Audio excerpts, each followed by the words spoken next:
This is not the actual lab I did before, but I'm showing you to give you an idea in general of like all the labs in Cengage. Thanks, man. Okay. You read through that. You read. There's a pop-up, and you read through that. Okay. How'd you even go through here? Okay, so what I did was course orientation. Right. Gotcha. Okay. Click live virtual lab presentation. Click this prerequisite live virtual lab. Which is that? Okay. What I did through Blackboard was introduction to course orientation. Yeah. I clicked read live labs, labs quick start. Then I just went click course orientation, click live virtual lab walkthrough Cengage, which shows you what you do. Okay, you click start. These are the objectives and overviews and what you see on the screen of what to do. Yes. Exercise. Like here you have the server, you have the network, all of that. And then the challenge questions you have to answer. You click. These are the virtual machines. Okay. These are the step-by-step guides. You put in password. For example, you put in password. You type in a URL to access something. And help desk.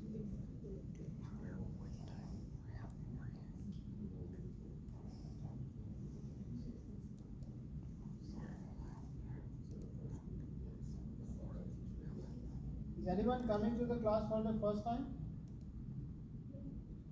No. Yes, sometimes our mind is always ready to listen negative statements. And we respond positively. You read this side, you do what it does through the instructions and everything. Yeah. I think that's all I need. Let's take the attendance first. Okay. Note down All I need to tell. I Thanks, think man. that's about I it. remember a couple of Thanks, man. What's your name? Courtney. Yes. Excuse me. Wait again. Excuse me, sir. Next. What's your name? Yes. What's your name? Oh, you. Me? Yes. David. David, right? Yeah. Oh, now. Yeah. What's my Sorry. Sorry, please. Next. I'm Jude. Please. Jude. Jude? Yes, Jude.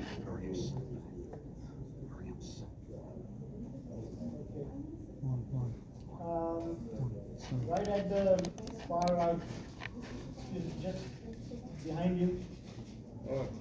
What's your name? Can't hear you. Alan? Mr. Sandeep, I don't have a temporary access anymore. 1 minute. Next, I'll come back to you. Fatima. Next. Syed. No. Yeah, what's your name?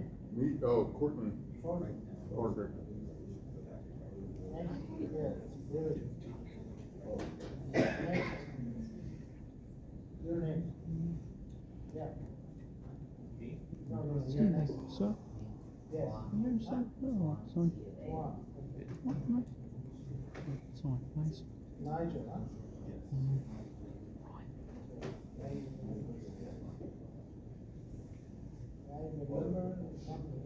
Next, Benjamin. Next to Benjamin. Your name?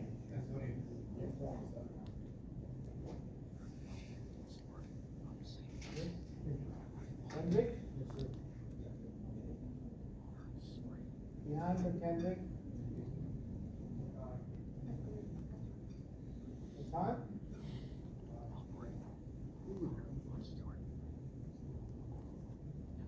next to the guy?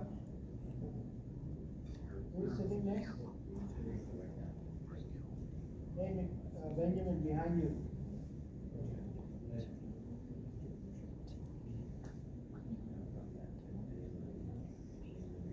What's your name? Your name? Can't hear you. Okay.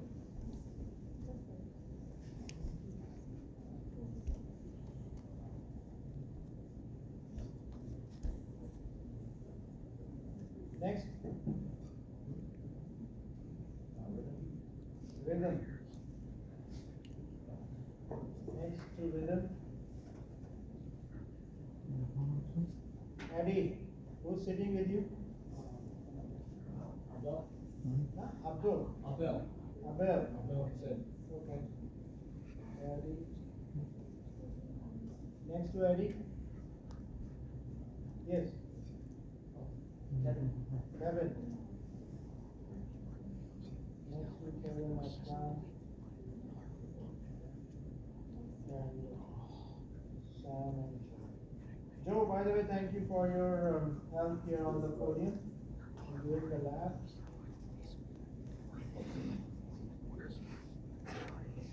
Alright, now we are going to watch this video first, which is talking about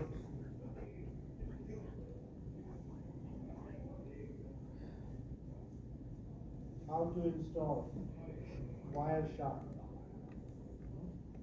Sometimes we need to ask questions. What is Wireshark? What it does? Do we know what Wireshark is? It's a monitoring thing. Huh? It's like a application that allows you to run something. I forget what it does. Okay. And it I'm helps you pretty like sure read IPs. people cannot hear you. Author of the CompTIA Network Plus course from Cengage. In this video, we'll be working through the project Install and Use Wireshark. Wireshark can give us an insightful perspective into the traffic crossing our networks, and I find that the first time students get to use Wireshark is usually an enlightening experience. So let's get started. If you're using a lab computer, you might have Wireshark installed already, but if not, then you need to install it before you do the rest of the lab. So here, How you can check if the Wireshark is installed on this computer? Like the desktop or app. Just check type Wireshark. If you get the application, then it is installed. If not, then it's not. at wireshark.org, It's not installed on these computers. And if you even try to install, it won't allow you because we don't have permission here to install any software. we'll go to Get Acquainted and then click Download. And these are the clicks that work right now. This might change by the time you see it. From here you can see there's a list of downloads that you can use to install Wireshark. You can accept all of the Now, depending upon what type of Windows operating system you are using, you should have this list. And from this list, you should download the proper installer. Now, what is this Windows x64 installer, ARM64 installer, x64 portable apps? What is the difference in all these? These all are Windows. Do we need to install all three of these, or we need to install only one? Only one. So I believe most of you must be using this computer, x64 computer. How you can verify that which computer I am using? Is it x64 or ARM64? Any idea? So you need to go and check the properties of your computer. From there you can check what type of computer you are using. For example, if I take you to here and properties, and if you look at it, so if it is your Intel CPU and on the Windows you can see what type of Windows operating system you are using. So if it is 11 Pro, and here system type, here it is. Can you see what it is written? 64-bit operating system, x64 based processor. So here you will get the idea what type of computer you are using, and accordingly your operating system will be. Okay. So By looking at this details, you can identify what type of computer I am using and what should be my software. You should not be downloading Mac OS or any other type of software if you are using Windows operating system. And as I'm telling you, most of you must be using this installer only, 64. Now, Wireshark is such a software which is not allowed, I'm stating it, not allowed in most of the corporate networks. And I will say that in 99.9% of corporate networks does not allow Wireshark. Why? Because it's a packet sniffer. It's a software which can capture the packet from the network and can see what inside that packet. So it is like you are capturing the data which is flowing in the network, and that may belong to anyone. Alright, so corporate networks doesn't allow this software. So this type of applications can only be used with a proper permission. Only the authorized person can use. There are still some authorized persons in the corporate network who can use or who are using this software, or even better than this software, on their machine, so that they can keep an eye on the network, what type of data is flowing in their network. Is it all valid, or is it some kind of scam, or some hacker is trying to steal something from their network, or some hacker is trying to sneak into the network. So generally, if you are a student, then you can use this software on a virtual environment. Virtual environment such as a lab is created for you, where you have 2-3 computers virtually created. They are communicating with each other, and on one of the computer you are using this software so that you can test how you can use it.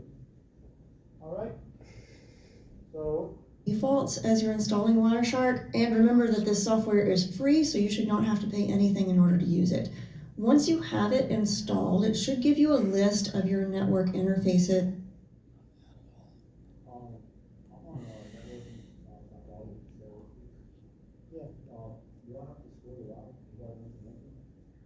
you have to what? You have to complete the lab before you go into the next one.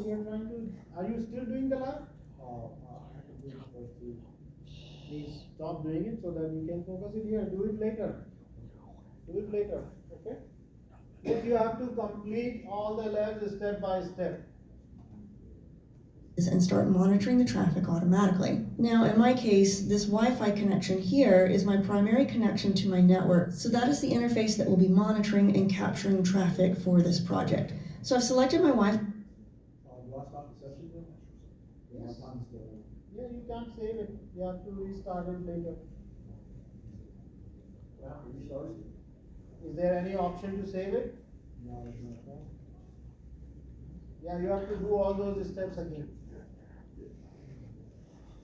Wi-Fi interface, and then we need to start the capture. To start the capture, you click this shark fin icon up here, and once you click it, it starts capturing traffic very quickly. There's a lot of traffic there. So while that's running, let's go to your browser, open a new tab, and go to cengage.com. You don't have to wait on it.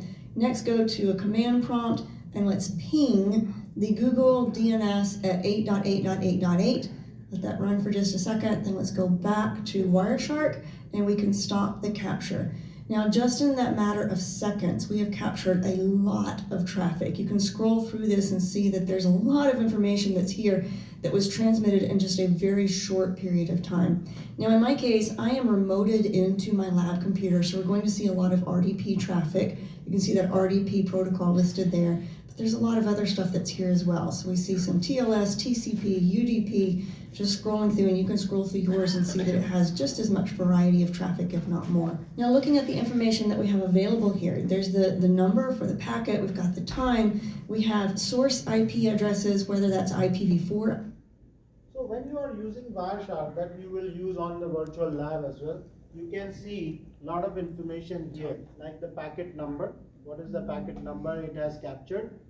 It is the time, it is the source. Now source is coming in different format. As you can see, this format here or this format. What is the difference between these two? These are the IP addresses. This one is IPv4 address, V4. IPv4 and IPv6. These are the two different types of IP addresses we have. Okay, IPv4, it's a version 4. IPv6 is version 6. IPv4 is a 32-bit IP address, whereas V6 is a 128-bit IP address. It is much bigger than V4. V4 has only 32-bit. V6 has 128-bit, which is way ahead. Is everything in this planet can have an IP address in this format. So this format, 32-bit format is in simple number format, right? This is a number format. But in 128-bit, numbers does not fit. So it is using hexadecimal format. So if you look at it, it is always show us something starting from FE followed by some numbers, some alphabets and all. And those are the hexadecimal numbers representing or giving an IP address to your computer. If you look at your computer's IP address, then you may notice two types of IP addresses given to your computer. One is IPv4 and another one is IPv6. These days, both types of IP addresses are given to the, can you see it? Yeah. ipconfig/all. Okay, it may or may not. Yeah, there it is. You can see this is your IPv6 address and it is your IPv4 address. So both types of IP addresses are available in this computer as well. IPv6 and IPv4. And you can see it in your computers as well, even in your laptops. Most of the Windows these days are having both types of IP addresses. So we are still using IPv4 in almost 99% cases. Very few organizations started using IPv6 only. They are not using IPv4, but IPv6. Okay. Though IPv6 is difficult to remember, so in most of the cases, instead of using name or number, here so they are preferred to use names of the computer so that they don't need to remember the IPv6. It is easy to remember IPv4. Okay. Addresses or IPv6 addresses. Watch this video later. Okay, let me continue with the.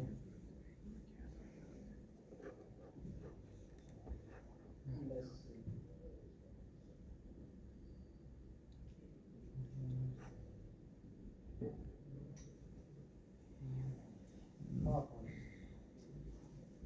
And please watch all the videos, read all the points given in any lesson. That will definitely help you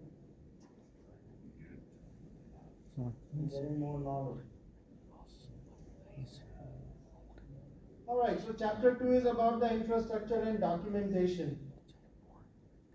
So we are going to talk about the role of various network and cabling equipments in commercial building and work areas, maintain network documentation, manage assets on a network.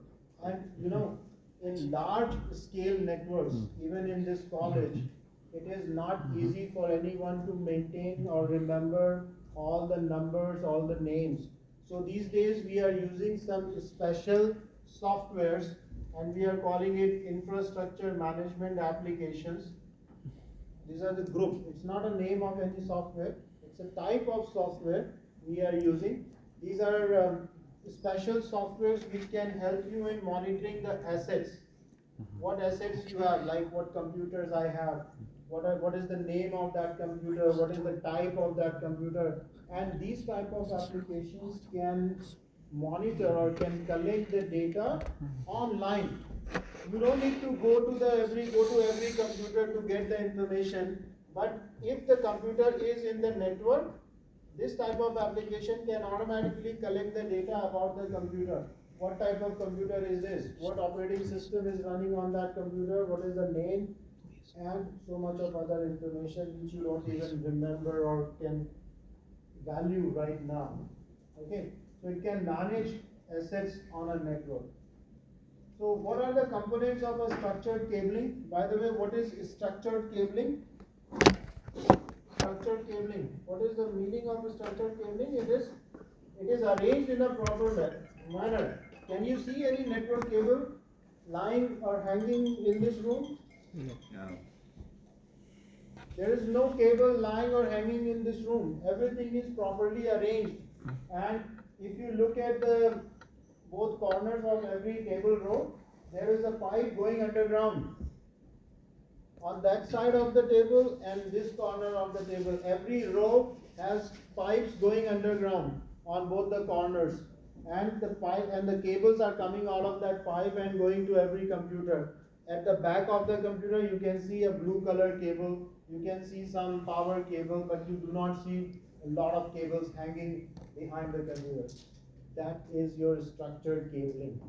How they plan that, how this cable from the underground going where, in which room these cables are going. Where is my switches or where is my router which is connecting all the computers of this building to a central location.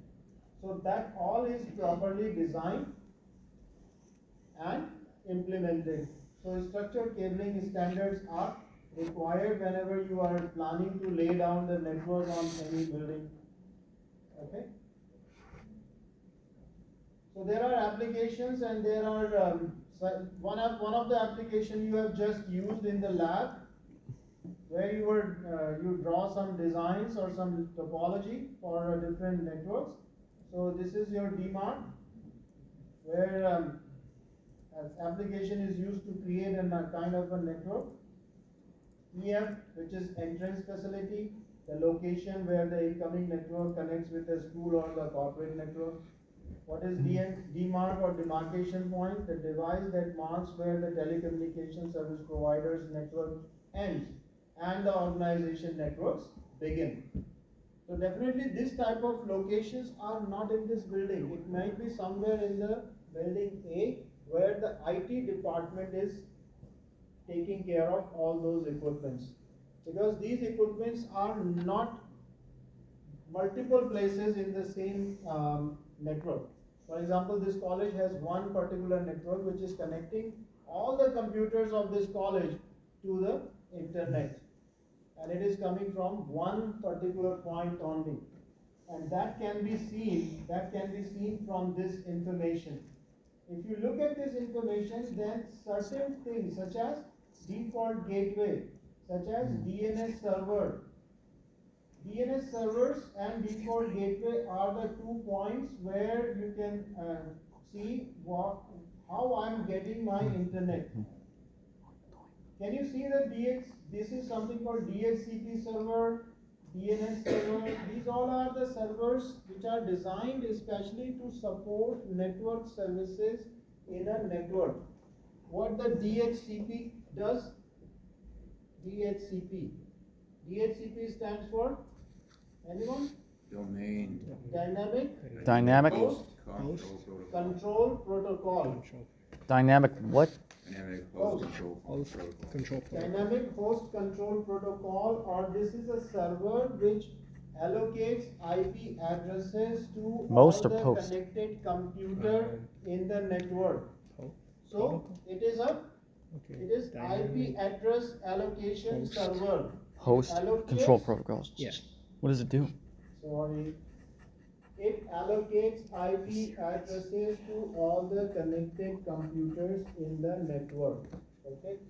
So this is DHCP. Then we have DNS. Domain name system. Domain name system, and there is a domain name service. So domain name service and domain name server or system, because if it is a computer, then it is a domain name system. It is a service and it is an application. So what it does, it resolves name to IP address, name to IP address. Internet Okay. protocol address. Sorry? Internet protocol address. Yes. name to IP address or IP address to name, vice versa. Because if I say www.google.com, then computer network or any network does not understand this name. Network only understands IP addresses or numbers. So DNS converts the name to IP address. DNS converts the name to IP address. So if I say, let's say ping, can you see the IP address? Yes. It's not responding because it is disabled from the Google side. Google has disabled this because if let's say everybody in this world, everyone in this world start pinging to the google.com, google.com will crash. So google.com is disabled the ping response from their servers. Google.com disabled the ping response from their servers so that there won't be any ping. So Google.com cannot take the ping requests. And these type of things are known as cyber attacks. The people, what they do, they create bots.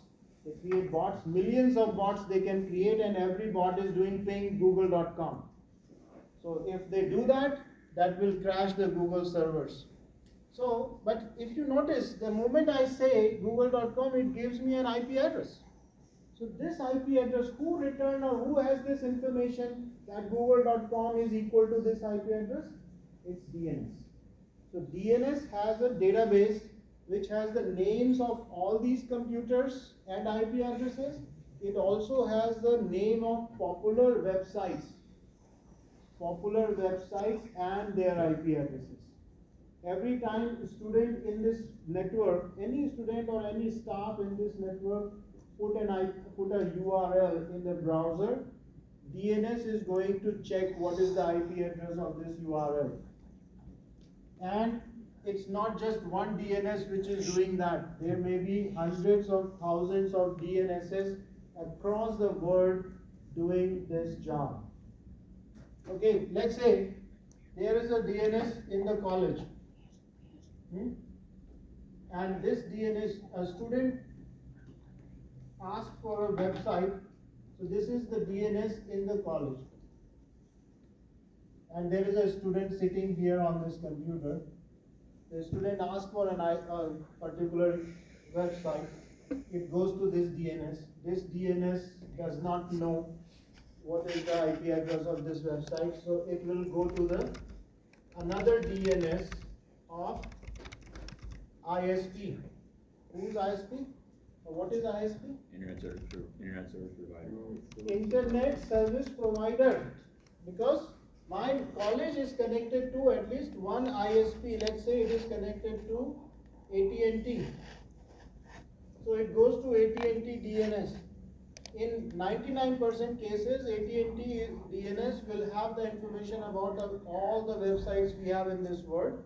But let's say someone has created a website just now and it is using that website on their computer. So AT&T may not have the name of that or IP address of that website. So now it is going to ask to multiple DNSs across the world. Multiple DNSs. It is going to send this query to hundreds and thousands of DNSs across the world. And every website registrar like GoDaddy. How many of you heard about GoDaddy? GoDaddy is a company which is registering or working as a registrar for new websites, or all the websites, not all the, most of the websites running here. So GoDaddy is one of the company. So those companies are having their own DNSs. So it will return the response, then it will return the response back. This is how DNSs works. Now once they get the information, it maintains a record. Local record is maintained by the DNS. Okay, now I know what is the IP address and name. Then we have other things like main distribution frame or MDF, the centralized point of the interconnection for an organization, LAN or WAN, data room, and enclose the space that holds the networking equipments. For example, the room behind this wall, there are some equipments line. It's not the one which we are using for this building, but I'm just taking it as an example. Rack, patch panel, VoIP and telephone equipment. I will try to get the key of this room, and next week I'll take you guys there and I'll show you what is rack, what is patch panel, what is VoIP telephone equipment. So it's a telephone which is using IP address or IP network to do the calling. We all the instructors here, all the staff members here, they have a phone on their desk, and all the phones are VoIP phones. We all are using voice over IP. We are using computer or digital network to get the calls on our desk. This is an example of some building structure you must have seen in the previous exercise also. IDF is your intermediate distribution frame. So these are certain things which is good to know, but you may not be using it very often in your work later.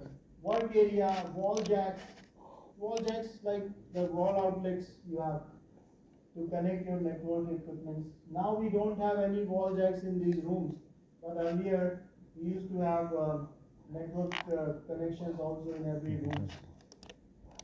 Rack systems. Rack systems comes in 2-post or 4-post varieties.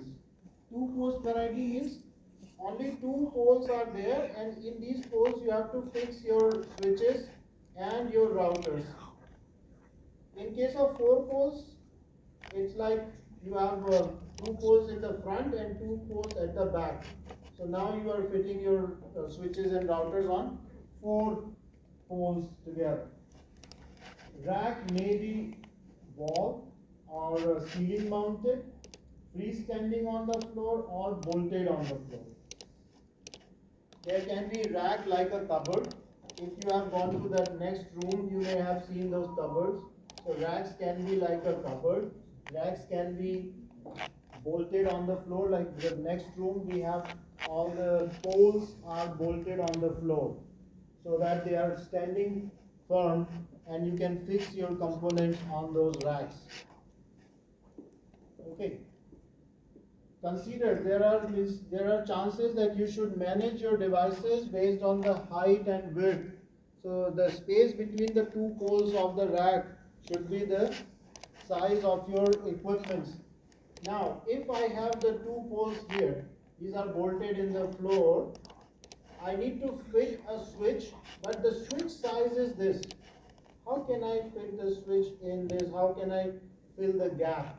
So there are special attachments available in the market which you can put with this switch and extensions, you can say. You can attach those extensions and then you can fit your switch to the rack. So various things you can do that we will explain later. And all these things are very important in data centers. When you are working in a data center or when you go to the data center, everything is arranged in the racks like this. So all these are the racks. This is rack, this is rack, this is rack. Now, whenever we are putting the equipments in the rack, we are looking, one side is facing, means the front side and the back side. So this is the front side basically, and this is the back side. Front side, back side. This is the front side. Now you can see the back side is always used for, or always having hot air, hot air, hot air. So this is hot air, this is hot air. Cold air or the cool air is going from this side into the racks so that all the equipments here can be cooled down. All the equipments in this can be cooled down. For example, here, if you look at these computers here, all these computers are, front is on your side, back is on my side. So this side is hot, that side is cold.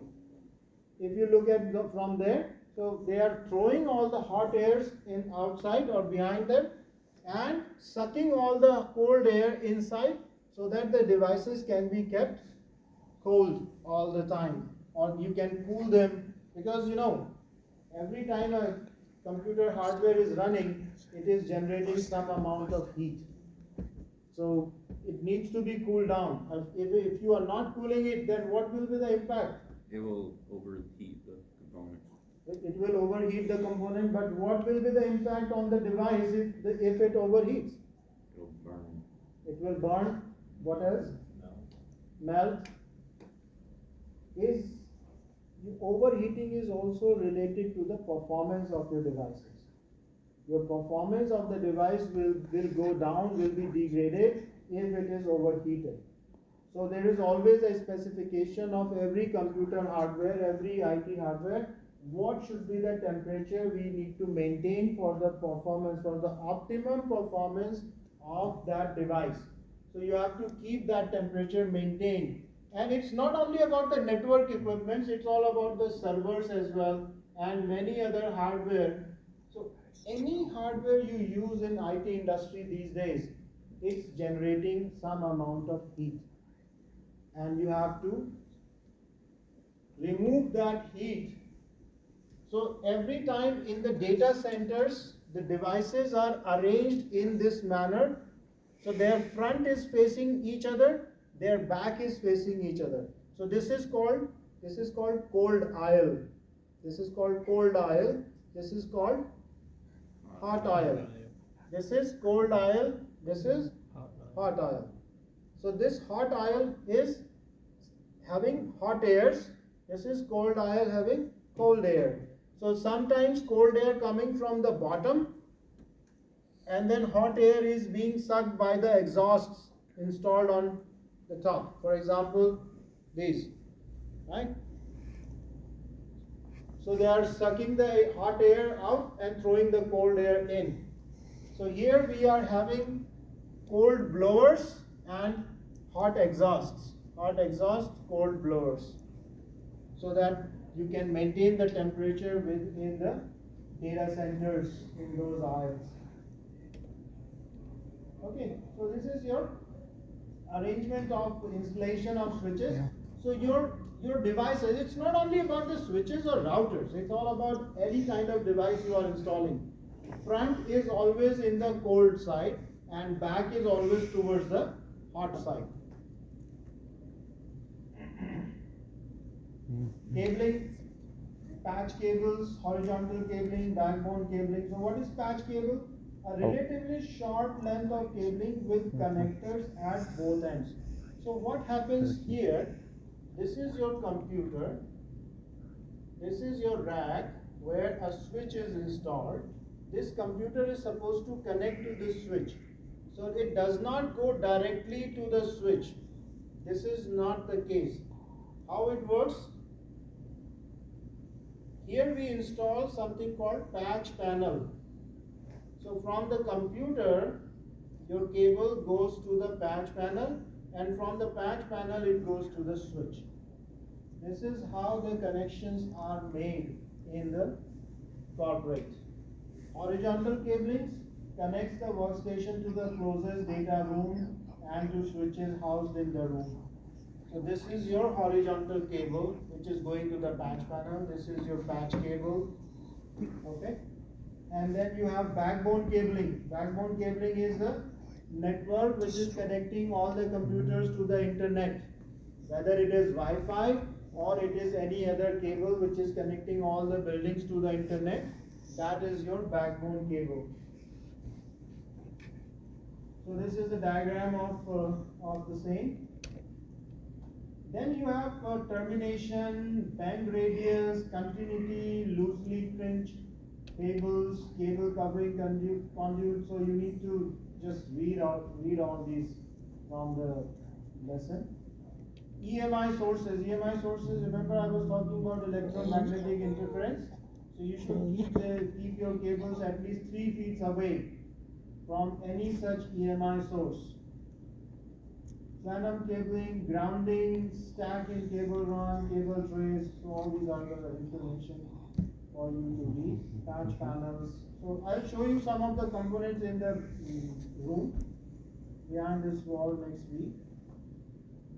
Monitoring the environment and security, so you have to be careful about the environment monitor. Means your cooling system must be appropriate. You should know what is the temperature you need to maintain in your data room or in your network room. Okay. Security, you should have restricted entry. For example, this door is locked here and it is locked from the other side as well.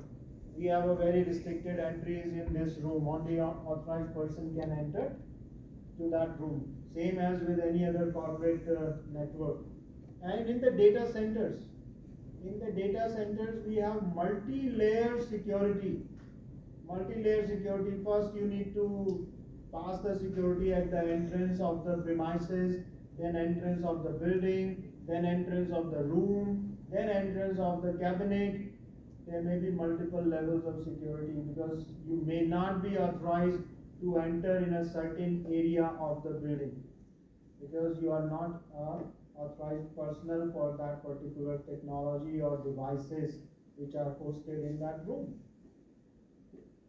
Okay, let's say you are the person who is responsible for HVAC maintenance, right? So you should not be entering in the networking device room. You can only be entered in the HVAC room, or all the networking devices must be protected from any access made by any of the other personnel which is not related to those devices. So let's talk about this. At what point does the ISP hand over responsibility to the customer? MDF, patch panel, DMARC, or IDF? Who says DMARC? Okay. Anyone else? Any other answer? This is not graded. Don't worry if you say it wrong. So answer is DMARC, where you or the ISP hand over the responsibility to the customer's network. Network documentation is another important point. You should keep all the network documentation handy. What is the most important network documentation? Is the cabling diagram. Cabling diagram is the most important document you must be having. So network diagrams. Nmap is one of the most popular tools for network mapping. So network mapping is the process of discovering and identifying the devices on a network by using this nmap command. It's a command. You can use this nmap command if you are allowed to. So here it is not allowed or even not available on this computer. Nmap is on the Windows computer you need to install separately, but in on Linux computers you may find the nmap command by default. ZenMap is an option or is an application which you can use as a GUI. So you can check about ZenMap online. So here is your ZenMap application, how it looks like. Some of the screenshots are given. You can use this application to get the information about your network. So this kind of network diagram, so you must have seen it, right? Before this lesson, we did the exercise where we build the network diagram. This is a rack diagram. In this rack diagram, you can see multiple devices. So it is UPS, security appliance, some servers, then some patch panels, then some switches and routers. So it could be multiple types of devices. It is not necessary that in every rack you have all these kinds of equipments. It may be possible that in the rack you have only switches and routers, nothing else. There are devices available in which you have multiple switches connected in the same device. So it is like you have all these switches. These are switches installed upside down or vertically. The switches are installed vertically in this chassis. And we always use redundant networking components. Redundant means we always use at least two. At least two. Why we need two? In case one fails, then you should have at least another one which can provide you network connectivity or connection. So in most of the cases, we always use two components to maintain the service. Now, if I ask you, if you want to identify what kind of devices you need, so you always starts with what service you would like to provide to your client.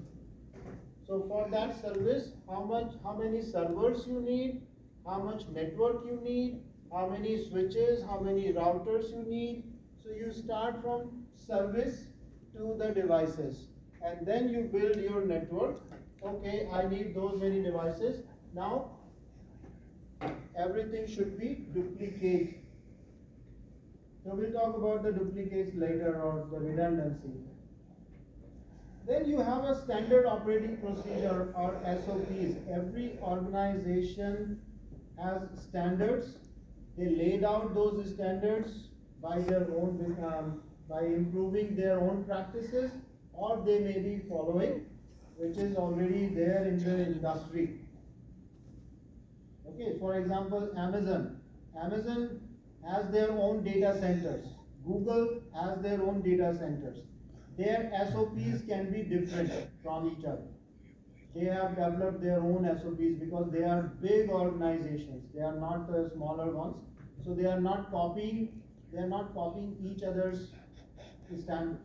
They are having their own standards developed and implemented. Inventory management. So inventory management is another important aspect because you are supposed to keep an eye on all the assets you have. So monitoring all the components. Labeling and naming convention is very important. If you remember last week we were talking about what is the name of the computers here. So it is LAW B10800. So it is campus, it is building, it is room number, it is computer number. So it is very important how you are labeling. And every device here, or every computer here, if you notice, every computer has a QR code pasted on the side of this every box. So this QR code is basically an identification of these computers.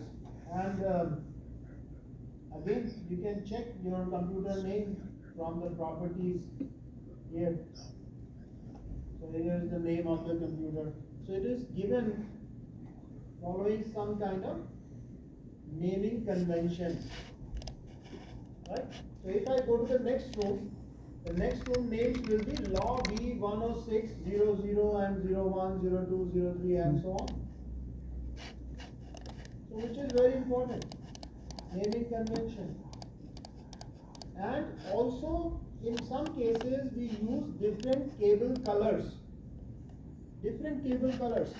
If you remember in the previous diagram, if you look at this diagram here, let's say you want to connect the patch panel to the switch and patch panel to the server. So you will be using different color cables. Red color to the patch panel, from patch panel to switch, green cable from patch panel to the server. So that you can easily identify what color is of the cable is, and what is the purpose of this cable. For example, here we have all the cables in blue color. But if you go to the switch panel, then you may not find all the blue color cables, because these blue cables may only be used for the computer to this room. Only from this computer to some switch installed somewhere in this room underground and terminated there. Operating procedure.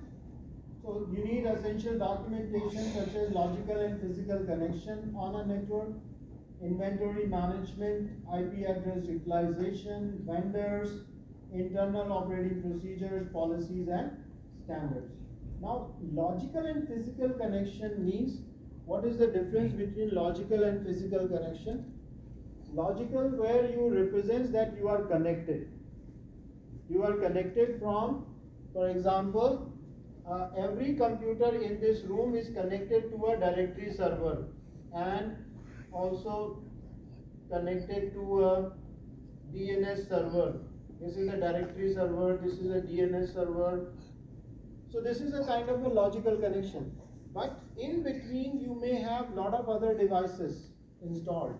Lot of switches are there. This building, how this building and that building is connected with each other. That will be your physical connection. So logical connection only connects. So logical connection only connects the services. How the services are connected. How these computers are getting a particular service. That represents the logical connection. Physical connection, how this computer is connected to the internet. That will show you the physical connection. Inventory management, again, oh sorry, I completed all these screens and went back. So business documents, right? RFP, request for proposal. It's a very common document whenever you are proposing any new idea, new project. So that is RFP. MOU, Memorandum of Understanding, documents the intentions of two or more parties to enter into a binding agreement or contract. Right, so these are some terms which you should know. MSA, Master Service Agreement, SOW, Statement of Work, SLA, Service Level Agreement. So a statement of work is what it describes and what he is supposed to do. If let's say you are the vendor and I am the customer or the client, then you are looking for SOW, which clearly specifies what all things need to be done. And SLA, your service level agreement, like what needs to be done means what should be the outcome of this service. And once the service is completed, once the installation is completed, what needs to be done afterward as a after sales service. What you should be doing once you completed your project, what else you need to be done, like some kind of maintenance you need to provide once the project is completed. So that is your service level agreement. For example, service level agreement says that if I open www.google.com on this computer, I should get the google.com on this computer. Now in order to give me the google.com on this computer, what is supposed to be done? That should be in the SOW. That how this computer is supposed to be connected to the internet, that should be in the SOW. So that's how you are. For example, you are buying a mobile connection from T-Mobile or any other service provider. The moment you turn on the phone or you dial a number, what is your expectation? The number gets called and answered. The number should get called and call should be connected, right? Maybe in 1 or 2 attempts. That is service level agreement.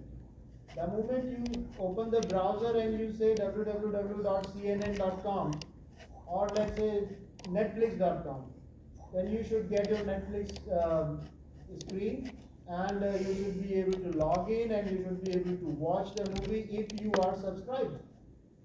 That is service level agreement between you and Netflix. So same as with the other services also.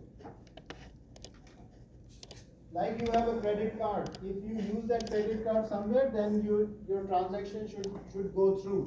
That is a service level agreement between the credit card company and you as a customer. Now, certain things you should remember, such as MTBF, mean time between failure. How many tires you have in your car? 4, Stupid 5, question. 3. Some are having 3. Anyway, 4. Do you know what is MTBF on those tires? When those tires may fail, what is the lifetime or life expectancy of those tires? If one tire, let's say one tire failed today, when is the second tire may fail? So What access code should I enter?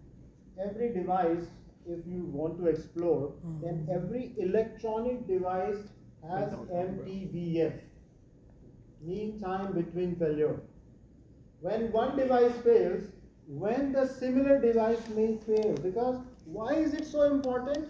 Because in the data center or in the corporate environment, where we are using hundreds of similar devices, hundreds of switches, routers, hundreds of servers, hundreds of hard disks. There are multiple hard disks we are using. So we need to know what is MTBF. If I'm using 100 drives, HDDs, if I'm using 100 HDDs in a server, if one drive fails, then when is the next drive may fail? I should have an anticipated time frame available so that I can keep spare drives in stock. I can keep spare drives in stock. I can do maintenance of my devices so that I can keep them up to date. Mr. Mean time to repair. What is the time you need to repair or replace that device? The amount of time required to repair the device? Sorry? The amount of time required to Yeah, fix it's the device? It's a time to repair or replace the device. Is that, MTTR. is that like if you have like a scheduled downtime? Yes. Why we have those scheduled downtime? Because we are approaching to some MTBF. Let's say I have a server and I know the MTBF of that server, so I know that it is going to fail in next 15 days. Let's replace it this week before it fails. So we take a scheduled downtime on the services and then we replace it. Or if it fails, then I can, if I know MTTR, then I can say that service will be back in 15 minutes. Or service will be back in 24 hours because it may take that much of time to replace or repair the device. That's why we need redundancy. So that we can avoid any unplanned downtime. We need redundancy to avoid any unplanned downtime. How many mobile phones you have? Just one, right? Even I have one. If that mobile phone is damaged, we are Yeah, we'll go get it. not connected. Oh, you have to. He has to. He is smart. So if I have just one device and that device is failed, I cannot continue my services. This is my internet and I'm connected to the internet using one router. And if that router fails one day, screwed, no? You are not connected anymore to the internet or to the network. Then what we need? We need two routers. Okay, two routers. And these are the switches which are taking you to the rest of the network. So we should be connecting like this. We should be connecting like this. Both the routers are connected, both the switches which are connecting to the rest of the computers. This is computer. So should I be connecting this computer to both the switches? No. If this switch fails, then all these computers will have no network. Yeah. Is it acceptable? No. No. No. So should I connect both the switches? Yes. Yes. If I'm connecting to both the switches, then I should have two network cards in every computer, which is not possible. That's why we use patch panels. So the patch panels can always give you connectivity to both the switches, even if you have just one network card installed in these computers. Okay, so redundancy is intentionally introduced in every part of your life. We have very important body part, brain and heart, just one. No redundancy of brain and heart. But we have two kidneys, right? So if one kidney sometimes says one kidney fails, then we have another one, can still survive. Computers, we have to look at the entire infrastructure and we have to remove a single point of failure we have to look at my entire network infrastructure and remove any single point of failure in the network. Not only the infrastructure in network, but also in power supply. If you let's say you have two switches, two routers, two network connections, everything is two, but one power supply. But one power supply. The power supply is down, everything is down. So what you can do is to remove the power supply as a single point of failure,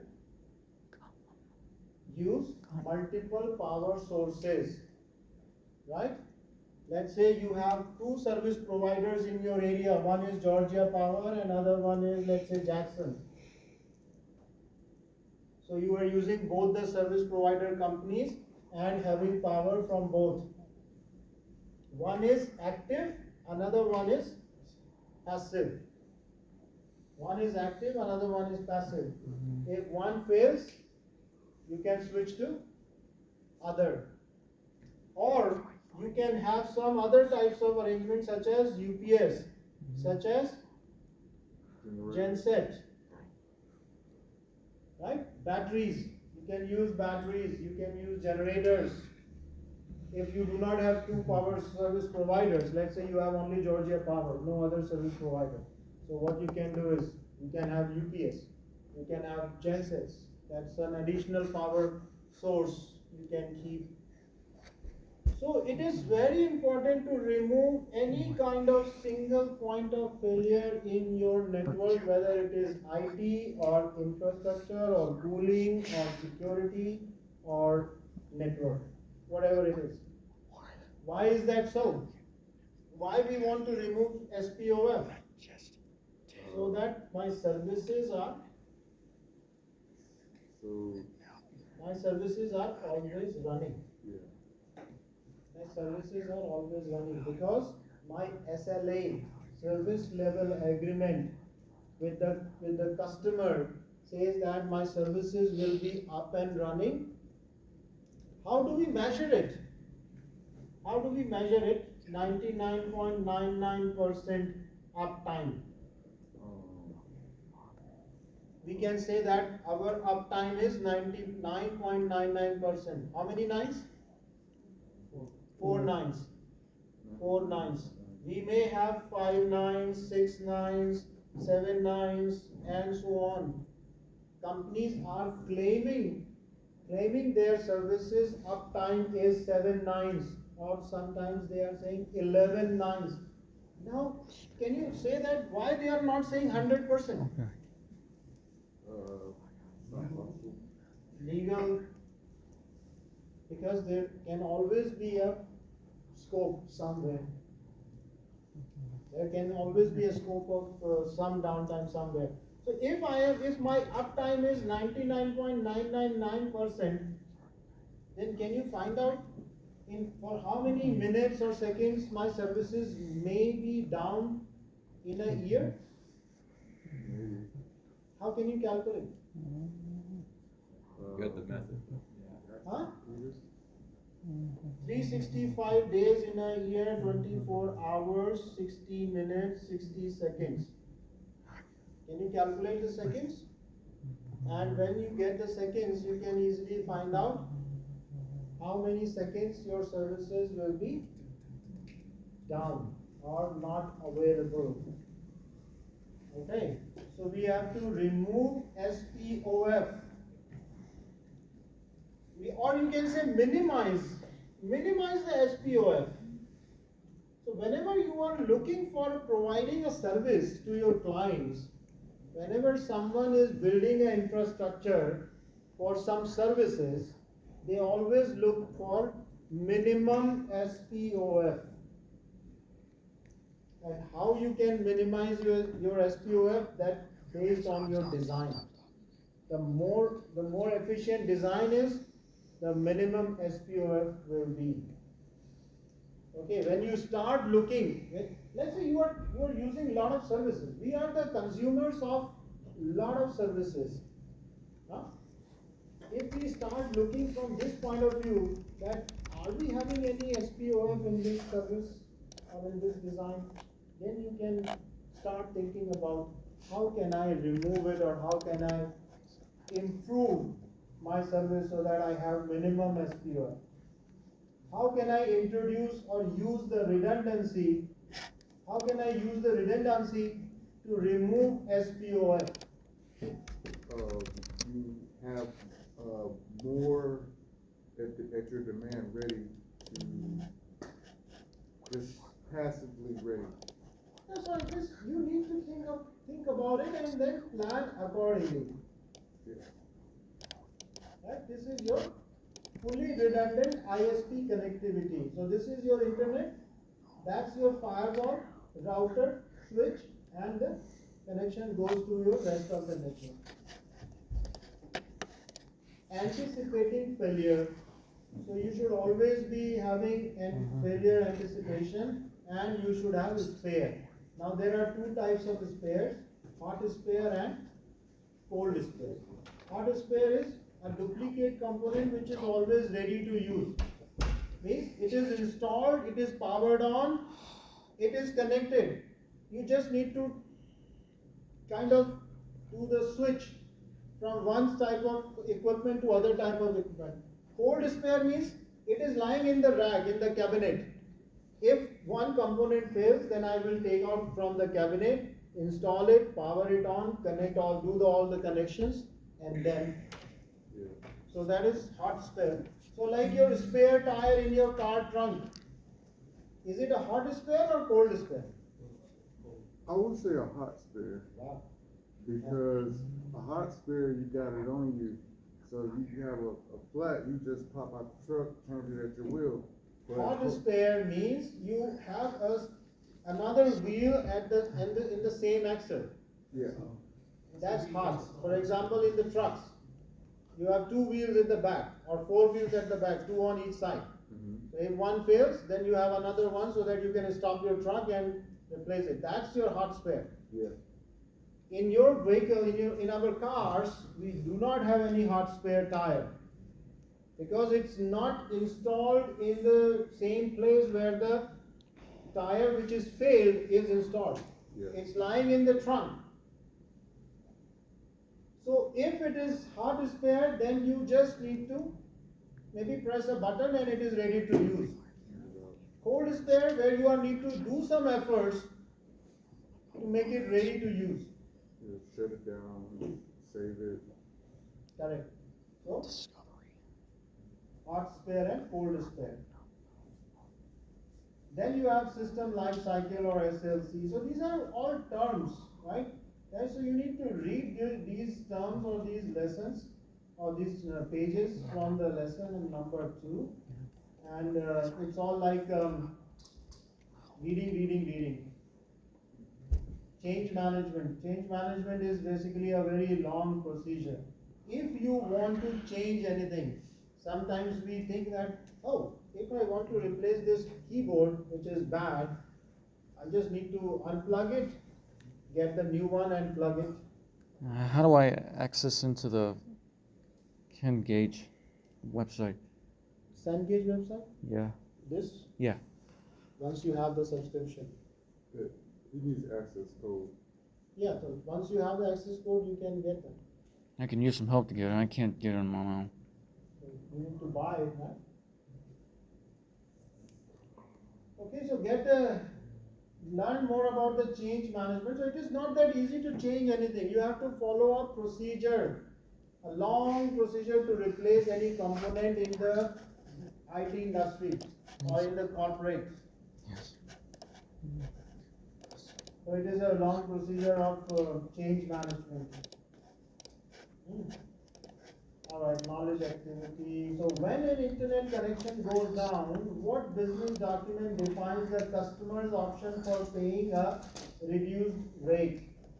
The D. E? SLA? Anyone else? Surface level agreement.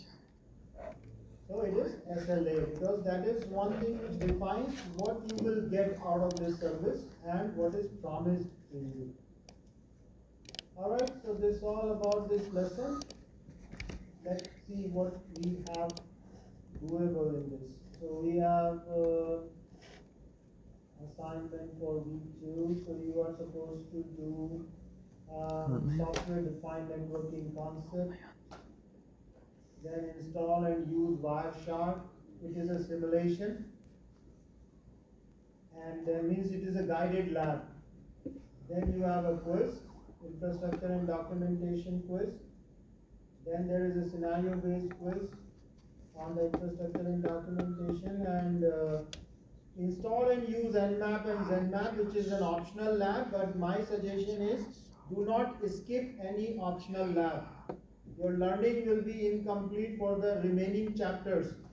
Means if you, let's say you skip it today, and in the next lesson or in the lesson number 4, you are supposed to use Nmap. How will you do that? Because you don't know, you skip the lab. So don't skip any optional lab. Always complete it for the future use of that concept. Okay? So in case you face any problem in doing any of these labs, drop me an email. I'll help you out if possible. Otherwise, we'll do the same as we did today. We'll do labs in the next class. Please. All right? Any question?